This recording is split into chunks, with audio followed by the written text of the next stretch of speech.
ಇವಾಗಾದ್ರೂ ಅರ್ಥ ಆಯ್ತಾ ಗಂಡ ಹೆಂಡತಿ ಮಧ್ಯ ಅಂಡರ್ಸ್ಟ್ಯಾಂಡಿಂಗ್ ಹೇಗಿರಬೇಕು ಅಂತ? ನನ್ನ ನೋಡ್ಕೊಂಡೇನು ಹೇಳ್ಬೇಡಿ.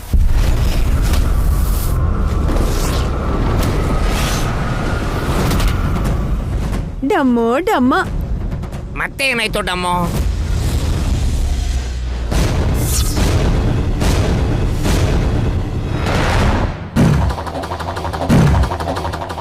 ಅತ್ತೆ ಅಯ್ಯೋ ಮಾಮ್,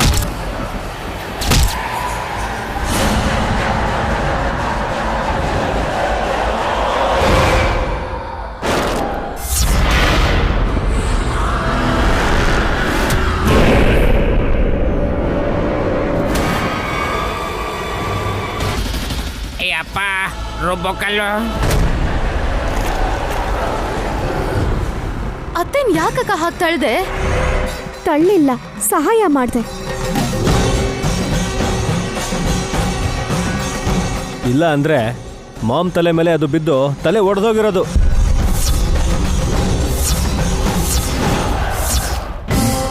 ಹೇಯ್, ಯಾರೋ ಬಿಸಾಕಿದ್ದು?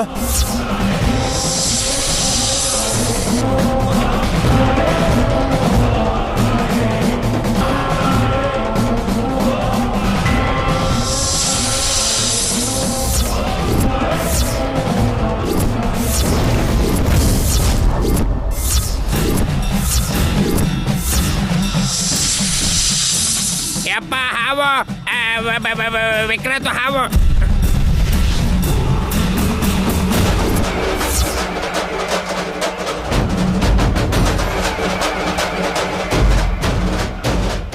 ನಾಗರಾಜ, ಅಲ್ಲೇನ್ ಮಾಡ್ತಿದ್ಯಾ?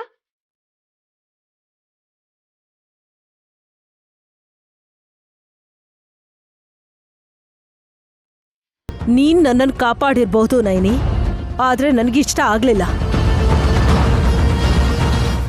ನನ್ನ ತಲೆನ ಒಡ್ದು ಹಾಕಕ್ ನೋಡಿದ್ ಅವನ್ ತಲೆನೂ ಒಡ್ದು ಹೋಗ್ಬೇಕು.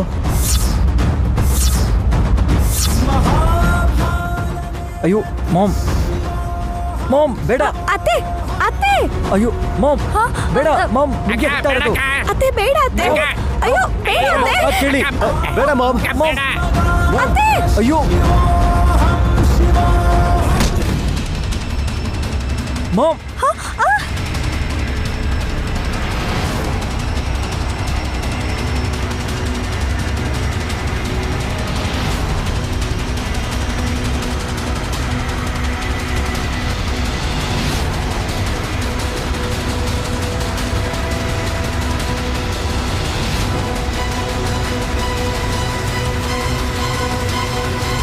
ಅಯ್ಯೋ ಎಂತ ಕೆಲ್ಸ ಮಾಡಿದ್ರಿ ಅತ್ತೆ? ನಾಗರಾಜಂಗ್ ಪೆಟ್ಟಾಯ್ತು.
ನೈನಿ ನೀನ್ ಯಾಕೆ ಅಡ್ಡ ನಿಂತಿದ್ಯಾ?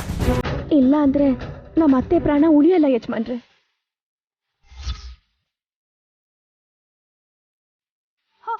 ನೈನಿ ನೈನಿ ಬಿಟ್ಬಿಡು. ನೈನಿ ಪಕ್ಕಕ್ಕೆ ಜರುಗು. ನೈನಿ ಬೇಡ ನೈನಿ.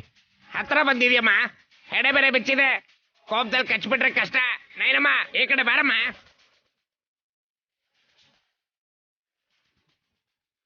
ನಿಂತ್ಕೋ ನಾಗರಾಜ. ನೈನಿ ನೈನಿ ಅದ್ಕೆ ಬೇಡ. ನೈನಿ ಆ ನೈನಿ, ಕಡೆ ಹೋಗು. ಈ ಕಡೆ ಬಾ. ಬೇಡಮ್ಮ.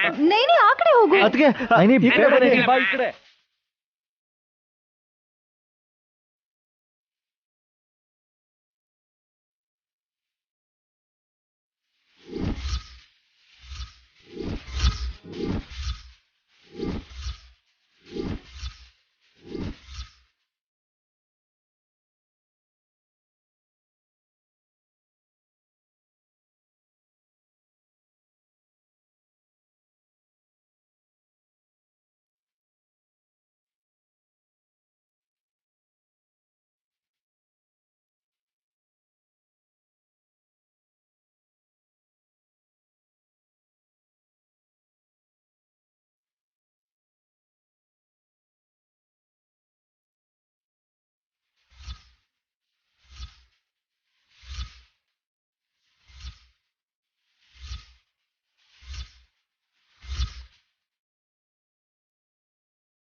ರಕ್ತದ ಕುಂಕುಮ ಈಗ ಹಳಸ್ದೆ ಹಾಗೆ ಉಳ್ಕೊಂಡಿದೆ. ಜಗತ್ತಲ್ಲಿ ಇದು 10ನೇ ಅದ್ಭುತ ಅನ್ಸತ್ತೆ. ಗಾಯ ಆಗಿದ್ರು ಸಹಾಯ ಮಾಡಕ್ ಬಂದ್ಯಾ ನಾಗರಾಜ? ನನ್ ಸೌಭಾಗ್ಯನ ಉಳಿಸ್ಬೇಕು ಅಂತ ನಿನ್ ರಕ್ತನ ತ್ಯಾಗ ಮಾಡಿದ್ಯಾ ನಾಗರಾಜ?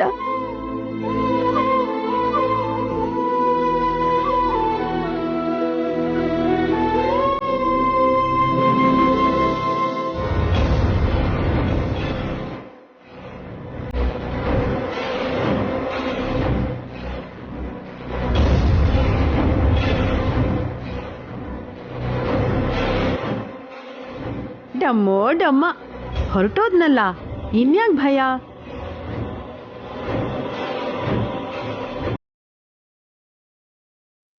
ಅಯ್ಯೋ ದೇವ್ರೆ, ಕಚ್ದೇನೆ ನಾಯನಿಗೆ ಬಟ್ಟಿಟ್ಬಿಟ್ಟು ಹೊಟ್ಟೋಯ್ತು. ಅದೇನೋ ಇವಳ ಹಣೆಗಿಡ್ತು ಕಣೋ. ಆದ್ರೆ ನಯನಿ ಹಣೆ ಕುಂಕುಮ ಆಗ್ಬೇಕಾಗಿದ್ದಿತ್ತು ಸುಮನನ್ ಹೊಟ್ಟೆಲಿರೋ ಮಗುಗೆ ತಂದೆ ಆಗೋ ರಕ್ತ ಅಂತ ಅವತ್ ಗುರುಗಳೇ ಹೇಳಿದ್ರಲ್ವಾ.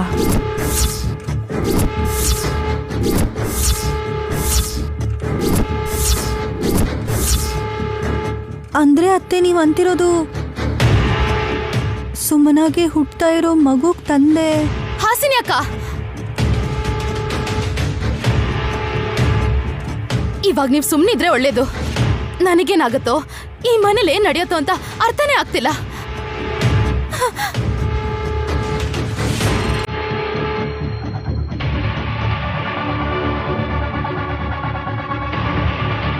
ನನಗ್ ರಕ್ತ ಹಚ್ಚಿರೋ ನಾಗರಾಜಂಗೆ ನಾನು ಅರಿಶಿನಾದ್ರೂ ಹಚ್ಬೇಕಿತ್ತು. ಒಳ್ಳೇದ್ ಮಾಡದಮ್ಮ ನಾಗರಾಜ, ಯಾರಿಗೂ ಕಚ್ಚಲಿಲ್ಲ.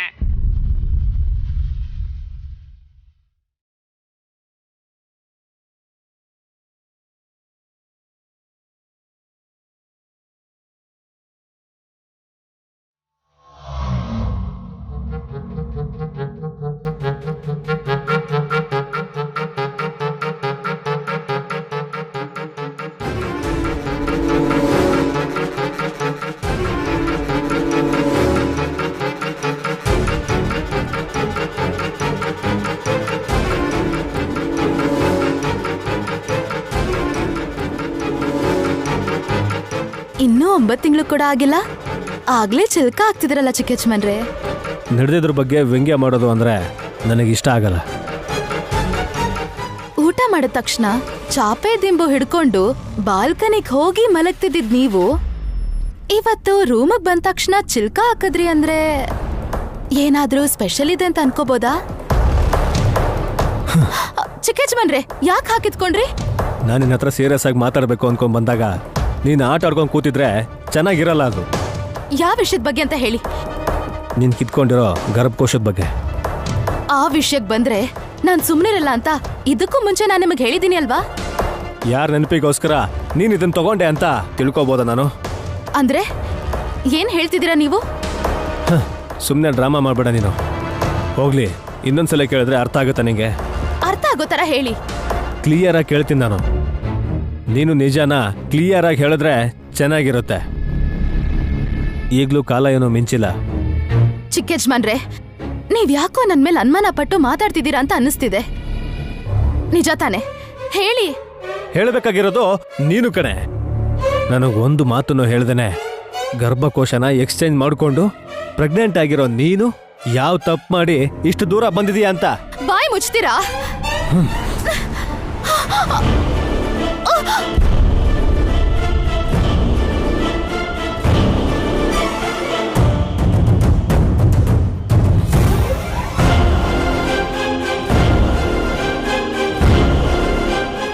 ಬಿಟ್ಬಿಡಿ, ಬಿಡಿ ನನ್ನ.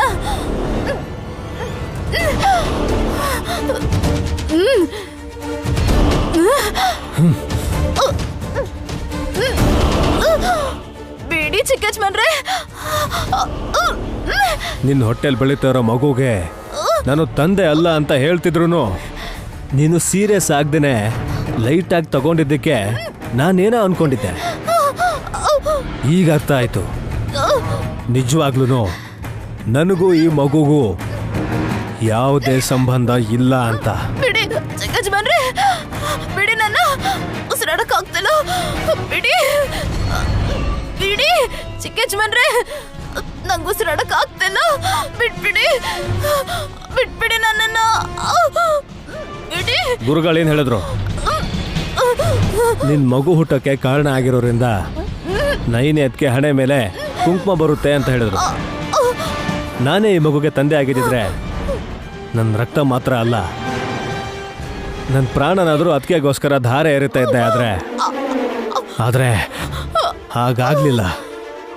ನಡೆದಿದ್ದೇ ಬೇರೆ. ಹೇಳು, ಯಾರ ಜೊತೆ ತಪ್ಪು ಮಾಡಿದೀಯ ಅಂತ ಹೇಳೆ.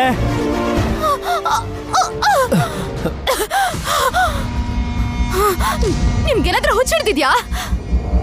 ಗರ್ಭಕೋಶನ್ ಬದಲಾಯಿಸಿದ್ದೀನಿ ಹೊರತು ಮನ್ಸನ್ ಬದಲಾಯಿಸಿಲ್ಲ. ಸತ್ರು ಅಂತ ಕೆಲಸ ನಾನು ಮಾಡಕ್ ಹೋಗಲ್ಲ. ನಾನು ಸಾಯಿಸ್ತೀನಿ ಅಂತ ಹೀಗೆ ಮಾತಾಡ್ತಾ ಇದೀಯಾ? ನೀವು ಸ್ವಲ್ಪ ಸುಮ್ಮನೆ ಇರಿ. ನಿಮ್ ಕೈಯಲ್ಲಿ ಆ ಬಂಗಾರದ ಹಾವಿರೋದ್ರಿಂದ ಇವತ್ತು ಬದುಕೊಳ್ಳಿದ್ರಿ. ಇಲ್ಲ ಅಂದಿದ್ರೆ ಇಷ್ಟೊತ್ಗಾಗ್ಲೇ ನನ್ನ ಕೈಯಿಂದ ಸತ್ ಹೋಗ್ತಿದ್ರಿ. ಸಾಯಿಸ್ತೇನೆ, ಸಾಯಿಸ್ತೇನೆ, ಸಾಯಿಸ್ತೀಯಾ? ನನ್ ಕೋಪ ನೀವನ್ನ ಸಾಯಿಸಕ್ ನೋಡಿದ್ರಿ ಅಂತಲ್ಲ, ನನ್ ಮೇಲೆ ಅನುಮಾನ ಪಡ್ತಿದ್ದೀರಾ ಅಂತ. ಗೊತ್ತಿಲ್ಲದೆ ಪಾಪ ಮಾಡಿರ್ಬೋದೇನೋ, ಆದ್ರೆ ತಪ್ಪಂತೂ ಮಾಡಿಲ್ಲ. ಯಾಕೆ ಅಂದ್ರೆ ನಮ್ ನೈನಿ ಅಕ್ಕ ಮಾತ್ರ ಅಲ್ಲ, ನಾನು ಕೂಡ ಮುಕ್ಕಂಟಿಪುರದ ವಿಶಾಲಾಕ್ಷಿ ಅಮ್ಮನವರ ಉಪಾಸಕರಾದ ಶಂಕರ್ ಶಾಸ್ತ್ರಿ ಅವರ ಮೊಮ್ಮಗಳೇ. ಅರ್ಥ ಆಯ್ತಾ? ಹೋಗಿಲ್ಲಿಂದ ನಿಂತ್ಕೊಳ್ಳಿ. ಆ ಬಂಗಾರದ ಹಾವು ಕೊಡಿ.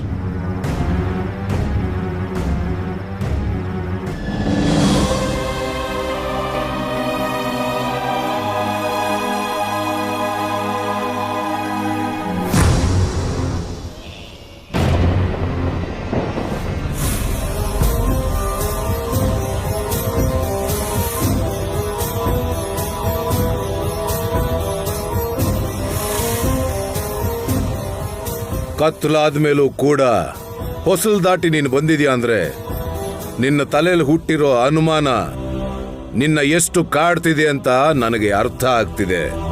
ಏನು ಹೇಳ್ತಿದ್ರು, ವಿಷಯ ಏನು ಅಂತ ತಿಳ್ಕೊಳ್ಳೋ ಮಹಾತ್ಮರು ನೀವು. ನಿಮ್ಮ ನೇರವಾಗಿ ಕೇಳ್ತಿದ್ದೀನಿ ಸ್ವಾಮೀಜಿ. ನನ್ನ ಹಣೆಗೆ ನಾಗರಾಜ ತನ್ನ ರಕ್ತದಲ್ಲಿ ಬೊಟ್ಟಿಟ್ಟ. ನಾನು ಸುಮಂಗಲಿಯಾಗಿರ್ಬೇಕು ಅಂತ ಅವ್ನು ಹೀಗೆ ಮಾಡಿದ್ದಕ್ಕೆ ನಾನು ಯಾವಾಗಲೂ ಋಣಿಯಾಗಿರ್ತೀನಿ. ಆದ್ರೆ ನೀವ್ ಹೇಳಿದ್ವೊಂದು, ಆಗಿದ್ದು ಇನ್ನೊಂದು. ಅದು ಅಲ್ದೆ ಅದೇ ಇದ ಅನ್ನೋ ಸಂದೇಹ ನನ್ನ ಒಂದ್ ಜಾಗದಲ್ಲಿ ಇರಕ್ ಬಿಡ್ಲಿಲ್ಲ ಸ್ವಾಮೀಜಿ. ಆಗ್ಲೇ ಹೇಳದ್ನಲ್ಲಮ್ಮ, ಸುಮ್ಮನನ್ಗೆ ಹುಟ್ಟೋ ಮಗುಗೆ ಕಾರಣವಾದವ್ರೆ ನಿನ್ನ ಹಣೆಯಲ್ಲಿ ಕುಂಕುಮ ಇಡ್ತಾರೆ ಅಂತ. ಬೊಟ್ಟಿಟ್ಟಿದ್ದು ನಾಗರಾಜ ಅಲ್ವಾ? ಇಲ್ಲ ಅಂತ ಯಾರು ಹೇಳಿದ್ದು? ನಾಗರಾಜಂಗೂ ಸುಮನನ್ ಹೊಟ್ಟೆಲ್ ಬೆಳಿತಿರೋ ಮಗುಗೂ ಏನ್ ಸಂಬಂಧ? ಸ್ವಾಮೀಜಿ, ನೀವ್ ಹೇಳ್ತಿದ್ರು ಸರಿ, ಕೆಲವೊಂದ್ಸಲ ಅರ್ಥ ಮಾಡ್ಕೋತಿದ್ದೆ ನಾನು. ಅಂಥದ್ರಲ್ಲಿ ನೀವ್ ಹೀಗ್ ನಗ್ಬಿಟ್ರೆ ನನ್ನ ಅನುಮಾನ ಜಾಸ್ತಿ ಆಗುತ್ತೆ ಹೊರತು ಅದು ಹೋಗಲ್ಲ ಅಲ್ವಾ? ನಯನಿ, ತ್ರಿನೇತ್ರ ಧಾರಿಣಿ ನೀನು. ಭವಿಷ್ಯದಲ್ಲಿ ಏನಾಗುತ್ತೆ ಅಂತ ನಿನಗೆ ಗೊತ್ತಾಗುತ್ತೆ, ಆದ್ರೆ ಹಿಂದೆ ನಡೆದಿರೋ ವಿಚಿತ್ರ ಸಂಘಟನೆಗಳು ನಿನಗೆ ನೆನಪಾಗಲ್ಲ. ಆ ಕಾರಣಕ್ಕೆ ನಿನಗೆ ಏನು ತಿಳಿದಂಗೆ ಆಗಿರೋದು. ಅರ್ಥ ಆಗ್ಬೇಕು ಅಂದ್ರೆ ದೀರ್ಘಾಲೋಚನೆ ಮಾಡಬೇಕು. ಉತ್ತರ ಸಿಗದಿರೋಂತ ಯೋಚನೆಯಿಂದ ಆರೋಗ್ಯ ಹಾಳಾಗುತ್ತೆ ಹೊರತು ಸಮಾಧಾನ ಆಗಲ್ಲ ಸ್ವಾಮೀಜಿ. ನೀವೇ ಉತ್ತರ ಕೊಡ್ಬೇಕು. ನಿನ್ನ ತಂಗಿ ನಡವಳಿಕೆ ನೋಡಿನೇ ನೀನು ಎಲ್ಲ ಅರ್ಥ ಮಾಡ್ಕೋಬೇಕು. ವಿಚಿತ್ರವಾಗಿ ಆಡ್ತಿರ್ತಾಳೆ. ಇದನ್ನ ಯಾರ ಹತ್ರನಾದ್ರೂ ಹೇಳಿದ್ರೆ ನಿಮ್ ತಂಗಿನ ಯಾವ್ದಾದ್ರೂ ಹುಚ್ಚಾಸ್ಪತ್ರೆಗೆ ಸೇರಿಸಿ ಅಂತ ಸಲಹೆ ಕೊಡ್ತಾರೆ. ಬಸರಿ ಆಗಿರೋದ್ರಿಂದ ಆಸ್ಪತ್ರೆ ಅಂತ ಸುತ್ತಾಡ್ಸಿದ್ರೆ ಅವಳು ಪಟ್ಟಿರೋ ಕಷ್ಟ ಎಲ್ಲ ವ್ಯರ್ಥ ಆಗ್ಬಿಡುತ್ತೆ ಅಂತ ಭಯದಲ್ಲಿ ಸುಮ್ಮನಾಗ್ಬಿಡ್ತೀನಿ. ವಿಚಿತ್ರವಾಗಿ ಅಂದ್ರೆ ಒಂದು ಮಾತಲ್ಲಿ ಹೇಳು ತಾಯಿ. ಅವಳು ಬಸ್ರಿ ಅಂತ ಗೊತ್ತಾದ್ಮೇಲೆ ಖುಷಿಯಾಗಿದ್ಲು. ಅದಾದ್ಮೇಲೆ ಸುಮನನ್ ಮಾತು ನಡವಳಿಕೆ ಬದಲಾಗ್ತಾ ಹೋಯ್ತು. ಅವಳಿಗೆ ಕೋಪ ಬಂದಾಗ ಕಣ್ಣು ಹಾವಂತರ ಆಗ್ಬಿಡುತ್ತೆ. ಕೋಪ ಯಾಕೆ ಬರುತ್ತೆ? ಅವಳ ಗರ್ಭದ ಸಂಬಂಧಪಟ್ಟ ಹಾಗೆ ಯಾರಾದ್ರೂ ಮಾತಾಡಿದ್ರೆ ಕೋಪ ಬರುತ್ತೆ. ಈಗ ಅರ್ಥ ಆಯ್ತಾ ನಯನಿ, ಸುಮನ ಯಾಕೆ ಹಾಗೆ ಬದಲಾಗಿದ್ದಾಳೆ ಅಂತ? ಇನ್ನೂ ಸ್ಪಷ್ಟವಾಗಿ ಗೊತ್ತಾಗ್ತಿಲ್ಲ. ನೀವ್ ಹೇಳಿದ್ರೆ ನನ್ ಮನ್ಸಿಗೆ ನೆಮ್ಮದಿ ಸಿಗುತ್ತೆ. ರಾಹುಕಾಲ ಇದು, ಅಂದ್ರೆ ಸರ್ಪದೋಷ ಇರೋ ಸಮಯ. ಈಗ ರಹಸ್ಯಗಳು ಹೇಳ್ಬಾರ್ದು. ನನ್ ತಂಗಿ ಹುಚ್ಚುಚ್ಚಾಗಿ ಆಡ್ಕೊಂಡು ಅವಳಿಗೆ ಅವಳೇನಾದ್ರೂ ಅನಾಹುತ ಮಾಡ್ಕೋತಾಳೇನೋ ಅಂತ ತುಂಬಾ ಭಯ ಆಗ್ತಿದೆ ಸ್ವಾಮೀಜಿ. ತೊಂದರೆ ಏನೂ ಆಗೋದಿಲ್ಲ. ಆಷಾಢ ಪೌರ್ಣಮಿ ದಿನ ಅಂದರೆ ಗುರು ಪೌರ್ಣಮಿ ದಿನ ಸುಮನನಿಗೆ ಹಾವುಗೆ ಏನ್ ಸಂಬಂಧ ಇದೆ ಅಂತ ನಿಮ್ಮೆಲ್ರಿಗೂ ಗೊತ್ತಾಗುತ್ತೆ. ಶುಭಂ ಭೂಯಾತ್. ಹೋಗ್ಬಾ. ಸರಿ ಸ್ವಾಮೀಜಿ.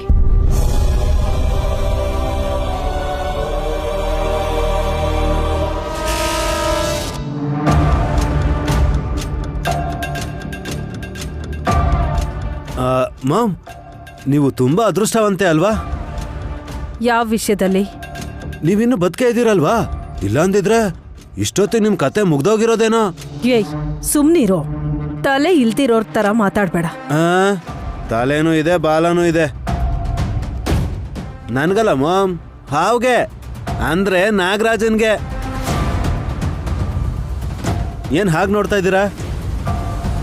ತಲೆ ಮೇಲೆ ರುಬ್ಬಗುಂಡು ಎತ್ತಾಕ್ತು ಅಂತ ಹೇಳಿ ಆ ನಾಗರಹಾವ್ ಮೇಲೆ ಫ್ಲವರ್ ವಾಸ್ನ ಎತ್ತಿ ಬಿಸಾಕ್ದೆ. ಅದಕ್ ಪೆಟ್ಟಾದ್ರೂ ನಿನ್ನ ಕಚ್ಚದೇನೆ ಆಲ್ರೆಡಿ ಸರ್ಪ ನೈನಿ ಕೈ ಸುತ್ಕೊಂಡು ಅವಳ ಹಣೆಗೆ ಬಟ್ಟಿಟ್ಟು ಅಲ್ಲಿಂದ ಸೈಲೆಂಟಾಗಿ ತನ್ನ ಹುತ್ತಕ್ಕೆ ಹೋಯ್ತು ಅಂತಂದ್ರೆ ನೀನೆಂತಲ್ಲಕ್ಕಿಂತ ಅರ್ಥ ಆಯ್ತು. ನೀನ್ ಇನ್ನೋಸೆಂಟ್ ಆಗಿರೋದಿಕ್ಕೆ ನಿನಗೆ ಕೆಲವು ವಿಷಯಗಳು ಅರ್ಥ ಆಗಲ್ಲ ಕಣೋ. ಏನಪ್ಪ ಅದು?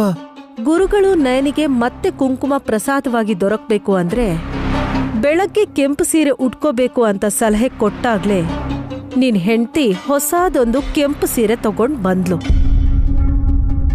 ಸಿಕ್ಕಿದ್ದೇ ಅವಕಾಶ ಅನ್ಕೊಂಡು ನಯನಿಗೆ ಶಾಶ್ವತವಾಗಿ ಕುಂಕುಮ ಇಲ್ದೇ ಇರೋ ಹಾಗೆ ಮಾಡೋ ಪ್ರಯತ್ನದಲ್ಲಿ ಆ ಕೆಂಪು ಸೀರೆನ ಬದಲಾಯಿಸಿ ಅಲ್ಲಿ ಬಿಳಿ ಸೀರೆನ ಇಟ್ಬಿಟ್ಟೆ. ಓ ಐಸಿ. ಅಂದ್ರೆ ನೀವಿಟ್ಟಿದ್ ಬಿಳಿ ಸೀರೆನೇ ನೈನಿ ಉಟ್ಕೊಂಡಿದ್ದ? ಹೌದು. ಮಾಮ್, ಅದ್ರ ಕಾಸ್ಟ್ ಎಷ್ಟು? 6,000. ನಿಮ್ ಪರ್ಸ್ಗೆ ಭಾರ ಕಮ್ಮಿ ಆಯ್ತಲ್ಲ. ಹೇಗೆ? ದಾನ ಅಂತ ಬಿಳಿ ಸೀರೆ ನೈನಿಗೆ ಸಿಕ್ತು, ಹಣೆಗೆ ಹಾವು ಬಟ್ಟಿಟ್ಟು ಹೋಯ್ತು. ಪೆದ್ದು ನನ್ ಮಗ್ನೆ, ಚಿಲ್ರೆ ದುಡ್ಡಿನ ಬಗ್ಗೆ ಯೋಚಿಸ್ತಿದ್ಯಲ್ಲೋ? ಹಾಗನ್ಕೊಂಡ್ರೆ ಹಾಸಿನಿ ತಗೊಂಡ್ ಬಂದಿರೋ ಕೆಂಪು ಸೀರೆಗೆ 16,000. ಓ, ಅದನ್ನ ನೀವು ತಗೊಂಡಿದ್ದೀರಾ? ಅಂದ್ರೆ 10,000 ಲಾಭ. ಇಡಿಯಟ್. ಸೀರೆಯಲ್ಲಿ ಏನಿದೆಯೋ ಹರಿದು ಹೋದ್ರೆ ಉಪಯೋಗಕ್ಕೆ ಬರಲ್ಲ. ಆ ಹಾವು ನಯನಿ ಹಣೆ ಮೇಲೆ ತನ್ನ ರಕ್ತನ ಕುಂಕುಮ ತರ ಯಾಕಿಡ್ತು? ಸುಮನನ್ ಹೊಟ್ಟೆಲ್ ಬೆಳಿತಿರೋ ಮಗುಗೆ ತಂದೆ ವಿಕ್ರಾಂತ ಅಥವಾ ಬೇರೆ ಯಾರಾದ್ರೋನಾ? ಈ ವಿಷಯದ ಬಗ್ಗೆ ಯೋಚನೆ ಮಾಡ್ಬೇಕು. ಏನ್ ಹೇಳ್ತಾ ಇದ್ದೀರಾ ಮಾಮ್? ಚಿಕ್ಕನಾದ್ನಿ ನನ್ನ ತಮ್ಮಂಗೆ ಹೇಳ್ದೇನೆ. ಅಮ್ಮ ಅನ್ಯಾಯ ಮಾಡಿದ್ಲು ಅಂತಿದ್ದೀರಾ? ಸುಮನ ಹಾಗೆ ಮಾಡಲ್ವೋ?